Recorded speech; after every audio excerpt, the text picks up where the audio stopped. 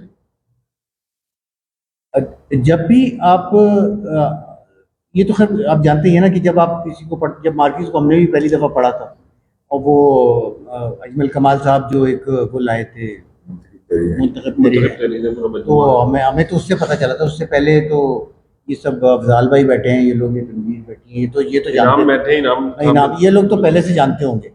میں نے مارکیز کو اس کلیکشن کے بعد جانا اور پھر میں نے پڑھنا شروع. تو ایک جب آپ وہ پڑھتے ہیں تو میرا خیال ہے مارکیز جیسے رائٹر کا اگر وہ آپ کو 1 سال تک اپنے اثر میں رکھے تو یہ کوئی غیر معمولی بات نہیں ہے، نارمل بات. وہ اتنا بڑا رائٹر ہے، ہاں، لیکن مطلب لکھتے وقت نا، میں لکھتے وقت کیا وہ اگر آپ کے اثر میں رکھے اور آپ اس کی طرح لاشعوری طور پہ لکھنے لگ جائیں تو کوئی غلط بات نہیں ہے. لیکن جو اقبال خورشید کے افسانے ہیں وہ مجھے تو یہ لگتا ہے کہ وہ ان کے پاس شروع سے ایک کیا کہتے ہیں راستہ، ایک لائے عمل طے ہے، ان کے کردار طے ہیں، یہ طے کر چکے ہیں پہلے سے، اور وہ طے کر چکے ہیں. کیسے پتہ چلتا ہے؟ وہ اسی پہلے جملے سے پتہ چلتا ہے، کیونکہ جب وہ افسانہ ختم ہوتا ہے تو آپ کو اندازہ ہوتا ہے کہ وہ پہلا جملہ کتنا پاورفل تھا اور کیوں لکھا گیا تھا. اس کے درمیان وہ پوری کہانی جو ہے وہ بندی رہتی. مجھے تو خیر یہ کوئی ایسی بات نہیں لگتی، اگر وہ اثر ہے بھی تو مجھے کوئی بہت زیادہ اثر نظر نہیں آیا. یہ اقبال اصل میں نے کوشش کی کہ پہلے آپ کو ایک اچھی خاصی فرد جرم تیار کی جائے، پھر آپ کو دفاع کا موقع یا آپ کو بات کرنے کا موقع دیا جائے. تو اب آپ بتائیے کہ کیونکہ یہ آپ سے میں جانتا ہوں کہ ہم دوستوں میں جب بھی بیٹھتے ہیں تو یہ بہت اچھی بات کی اخلاق صاحب نے کہ مارکیز جیسا جو میٹر ہے اس کو پڑھ کر آپ اگر اس کو اثر قبول نہیں کرتے تو یا تو آپ نے اس کی کتاب نہیں پڑھی یا فکشن پڑھنا نہیں جانتے. تو وہ تو ایسے ہی معاملہ ہے کہ عمر بھر ایک ملاقات چلی آتی ہے والی بات چلی جاتی ہے. آپ بتائیے کہ کیا آپ اپنے اسلوب میں آپ جب کوئی سوال کریں کہ جب یہ اسلوب ڈیولپ کر رہے تھے آپ، ویسے تو یہ بہت عجیب سوال ہوتا ہے کسی مصنف سے پوچھنا، لیکن پھر بھی تو خیر آپ نے پوچھ لیا. ویسے میں آج کل بدنام ہوں کہ سوال کرنے والا کوئی سوال کچھ اور کرتا ہے، جواب میں اپنی مرضی کا دیتا ہوں. آپ کے ساتھ بھی میں شاید یہی کروں. اچھا معاملہ یہ ہے حضرات کہ پہلے تو ڈاکٹر صاحبہ کا شکریہ کہ یہ محفل سجی اور ہمیں اس کتاب پہ بات کرنے کا موقع ملا, اور پھر اخلاق صاحب اور رفاقت حیات صاحب کا تہہ دل سے شکریہ. یہ وہ لوگ ہیں جنہیں میں پڑھتا رہتا ہوں, جن سے میں متاثر ہوں, جنہیں دیکھ کے میں پریشان ہوتا ہوں کہ اگر یہ لکھ رہے ہیں تو پھر میرے لکھنے کا جواز کیا رہ جاتا ہے.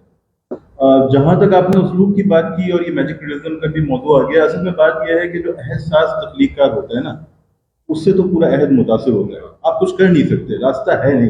ٹولسٹائے سے بچنے کا کوئی راستہ نہیں ہے, چیخوف سے بچنے کا راستہ نہیں ہے, مارکیز سے بھی بچنے کا راستہ نہیں ہے.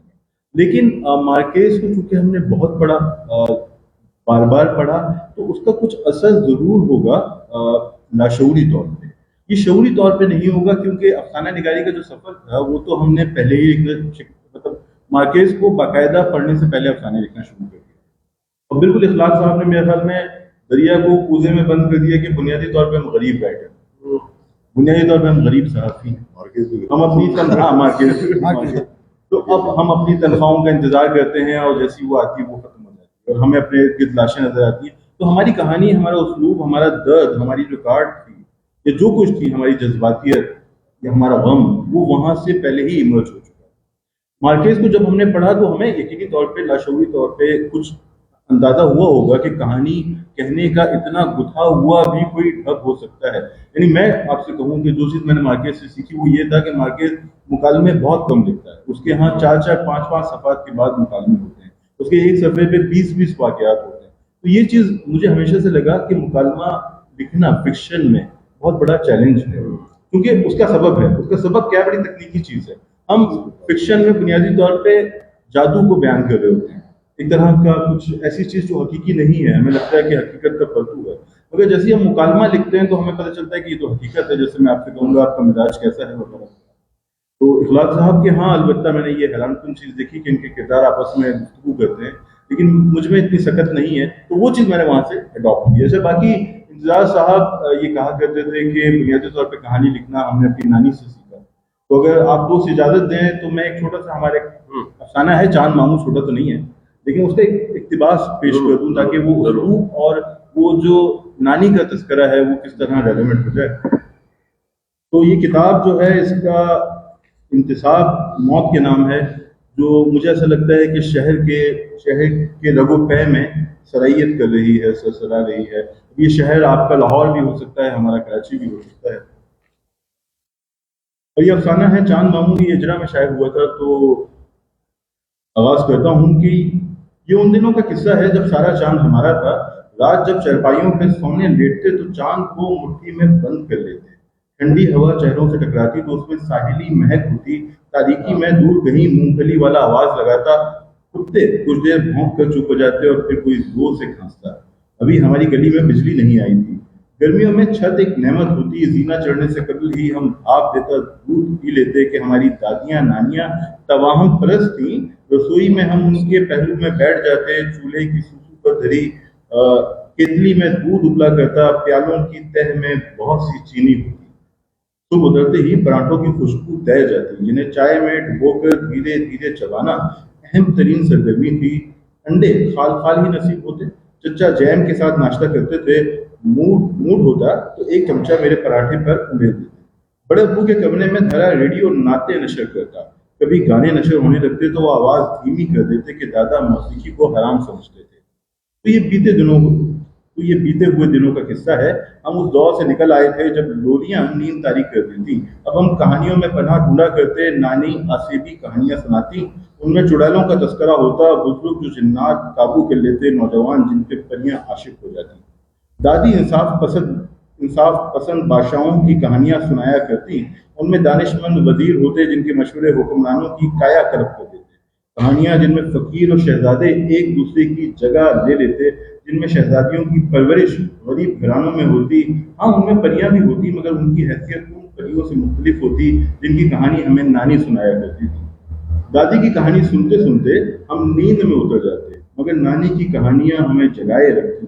یہ احساس اجاگر کرتی کہ کمرے کے باہر جو صحن ہے, جس کے کنارے رسوئی ہے, جس کے ساتھ غسل خانہ ہے, وہاں چھائی تاریکی میں کچھ خوابیدہ ہے.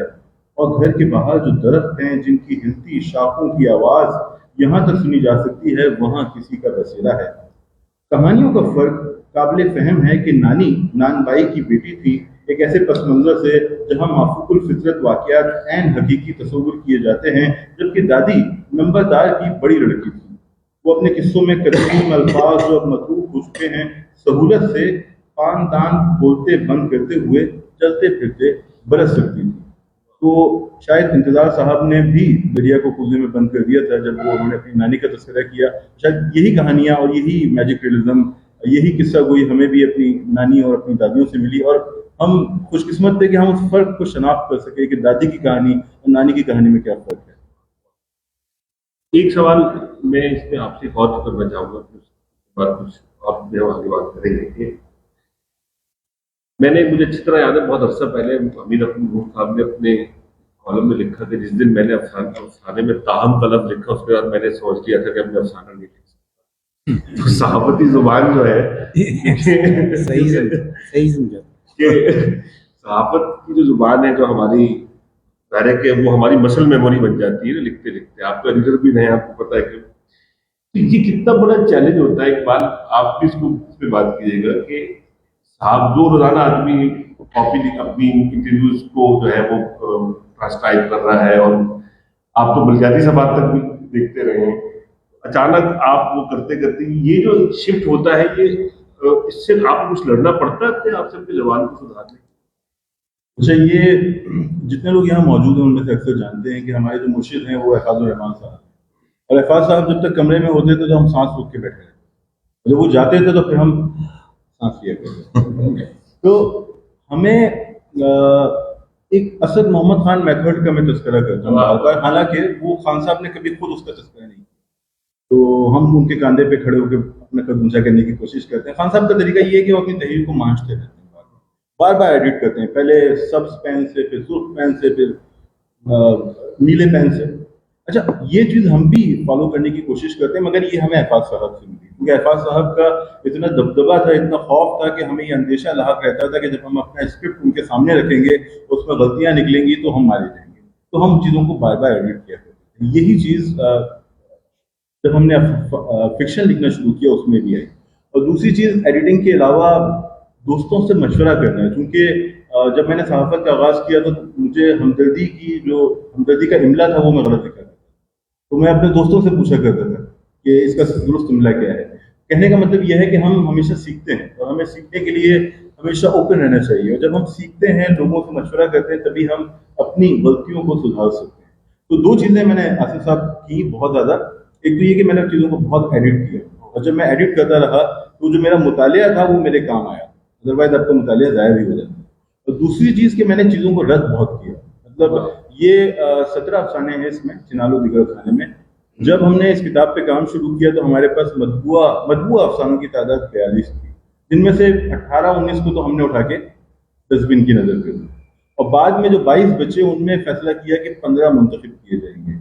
لیکن ہمارے محسن ہیں، میرے محسن ہمارے بھائی عرفان جاوید صاحب، ان کا شکریہ، انہوں نے مشورہ دیا کہ اس میں کیونکہ افسانوں کی کتاب جانے دوبارہ کروائے تو 2 افسانے شامل کر دو۔ تو اس میں ایک افسانہ ہے اسٹیج ڈانسر، جس کو بہت سے دوستوں نے پسند کیا، کئی لوگوں نے اس کی جو جتنا وہ گتھا ہوا ہے یا جو اس کا موضوع ہے اس کو تذکرہ کیا، تو عرفان جاوید صاحب کی وجہ سے شاید اس میں شامل ہوا تھا۔ تو چیزیں ریجیکٹ کی، مطلب یہ میرا جو پہلا ناول ہے، عام طور پہ لوگ کہتے ہیں کہ تخلیق کار اس بھرم میں یا اس غلط فہمی میں مبتلا ہو جاتا ہے کہ جو میری پہلی تخلیق ہے وہ جو پکاسو کا ماسٹر پیس ہے اس طرح کی کوئی چیز ہے، وہ مونا لیزا ہے۔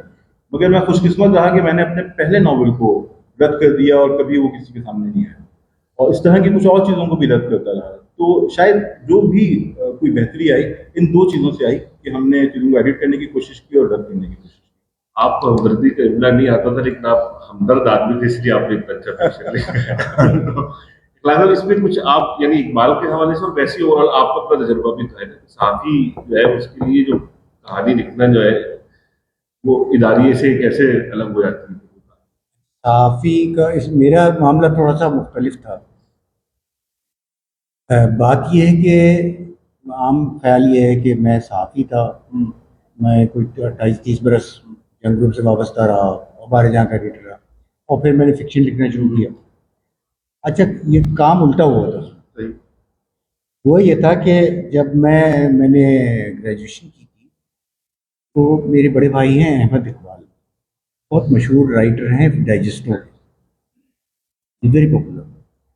تو وہ لکھتے تھے تو ترجمے کرتے تھے. پہلے ترجمے سے شروع کیا تھا زائدہ عنان کے پرچے کے لیے، عالمی ڈائجسٹ کے لیے، 1973 میں، شاید 73 میں، 72 میں انہوں نے شروع کیا. تو وہ گھر میں نظر آنے لگے، ڈائجسٹ نظر آنے لگے، ان کا ترجمہ دیکھنے لگے، وہ ناول آ رہے ہیں، اس کی تلخیص چھپ رہی ہے. تو مجھے بھی بڑا شوق چڑھا کہ یہ میں بھی کر سکتا ہوں، میں کیا نہیں کر سکتا. تو میں نے وہ اس کے بعد ترجمے کی طرف میں 1975 میں میں سبرنگ کی سیڑھیاں چڑھا، پھر کبھی اترے ہی نہیں وہاں سے جب تک سبرنگ بند نہیں ہوگی. تو وہاں پہ ترجمے ارجمے کا سلسلہ بہت. ترجمے کا یہ چکر تھا، سبرنگ کا یہ سب سے بڑا فائدہ ہوا مجھے کہ سبرنگ میں آپ وہ ان کا معیار بڑا کڑا تھا، بہت سخت، آپ جانتے ہیں یہ سبھی.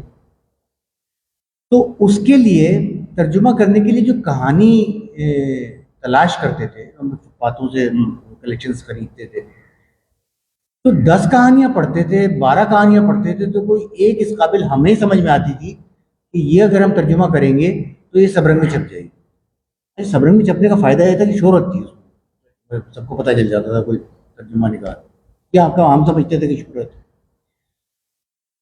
تو اس میں بہت کہانیاں چھپی میری، ہر شمارے میں بہت زیادہ ترجمے کرنے لگا میں. تو میں نے بلا مبالغہ سینکڑوں کہانیاں پڑھی، جس کو میرا کوئی ارادہ نہیں تھا پڑھنے کا، وہ اس شوق میں کہ میں چھاپوں وہاں پہ اور پیسے ملیں اس کے. تو وہ اس کو میں نے روزگار بھی ایک طرح کا سمجھ لیا، اور میں ڈائجسٹوں کے لیے کام کرتا رہا. وہ میرا پہلا وہ ایک فیز تھا. اس کے بعد میرے جو منجلی بھائی تھے، انوار احمد، انتقال ہو گیا. انہوں نے مجھے ایک دن بہت ڈانٹا اور انہوں نے کہا کہ تم کس فضول کام میں پڑ گئے ہو، پہلے تم اپنی تعلیم مکمل. میں نے کہا میں گریجویٹ ہو چکا ہوں الحمدللہ، اب مجھے تعلیم کی ضرورت نہیں ہے، میں سب جانتا ہوں. تو انہوں نے بہت میرے ڈانٹا وٹا اور انہوں نے کہا کہ داخلہ دلوایا مجھے یونیورسٹی میں صحافت کے شعبے. وہاں سے میرا وہ فیز شروع ہوا جو صحافت جلد. وہاں میں 28 برس رہا اخبار جہاں میں اور جنگ گروپ میں، اور ایک دو اور بھی تجربے کی. رابطہ ایک میگزین نکلتا تھا، اس میں چلا گیا میں. تو وہ جو پیریڈ تھا، اس کے بعد فکشن کا جو ہے وہ تقریباً ان 28 برسوں میں سے کوئی 15 برس گزر چکے تھے صحافت کے جب میں نے فکشن لکھنا شروع کیا. کیونکہ اظہر جاوید صاحب جو تھے تخلیق کے، وہ اخبار جہاں کے نمائندے تھے، انہوں نے مجھے کہا کہ خیر یہ تو لمبی بات ہے. اصل بات یہ ہے کہ جو میرا پیریڈ تھا صحافت کا، اس میں وہ دور ایک صحافی کے طور پہ مجھے دیکھنا پڑا، جس کا انہوں نے بھی ذکر کیا ہے، جو کراچی والے سب جانتے ہیں کہ ہم عادی تھے اس بات کے کہ ہماری بائک یا گاڑی میں ایک بیگ ہوگا چھوٹا سا، اس میں ایک ٹوتھ برش ہوگا، چپل ہوگی، ٹوتھ پیسٹ ہوگی، بال کا برش ہوگا، اور کوئی دوا اگر ہو تو وہ ہوگی، اور ایک جوڑے کپڑا ہوگا. کیونکہ کسی وقت بھی ہڑتال کا اعلان ہوگا، ہم گھر نہیں جا سکیں گے، کرفیو شروع ہو جائے گا سمجھیے شہر میں. تو بیوی کو فون کرنا ہے کہ بھائی دیکھو بچے گھر سے باہر نہ نکلیں، اور میں تو اب آج تو نہیں آ سکتا، کل دیکھو اگر کھل گیا تو آؤں. یہ ہر ہفتے ایکسرسائز ہوتی ہے. یہ صدر کے علاقے میں بہت سے ہوٹل ہیں، وہاں پہ ہم جنگ گروپ پورا، ڈان، نوائے وقت، ان کے سینکڑوں لوگ وہاں پہ رات کو رکتے تھے، کیونکہ اگر وہ نہ رکیں تو اگلی صبح ڈیوٹی پہ نہیں جا سکیں. تو ہمارے کوئی اخبار جہاں کے کوئی 20 لوگ تھے، کوئی 70 لوگ جنگ کے تھے، 90 لوگ، مطلب اب یہ ہمارے روز کا کام ہو گیا تھا کہ beside the reporting, beside the feeling کہ کیا قیامت گزر رہی ہے، ہمیں یہ ایک الگ کام کرنا پڑ رہا تھا کہ اس کے لیے تیار ہو، یہ تو ہوگا، یہ لاشیں تو گریں گی، اور یہ لوگ زخمی ہوں گے، مریں گے، اور پہیہ پھر بھی چلتا رہے گا. طے شدہ المیت ہے جی. تو وہ پیریڈ ہم نے اس طرح دیکھا ہے، اور ظاہر ہے وہ میں ایمانداری سے محسوس کرتا ہوں کہ اگرچہ ہم یہ کہہ رہے ہیں، جیسے میں اقبال خورشید کے بارے میں کہہ رہا ہوں کہ وہ پورا پیریڈ انہوں نے دیکھا ہے، اس پہ نہیں لکھا گیا. وہ پیریڈ اب تک کسی اچھے بڑے ناول کا موضوع نہیں بن سکتا اب تک، اور اس پہ ایک نہیں کئی ناول آنے چاہیے. یعنی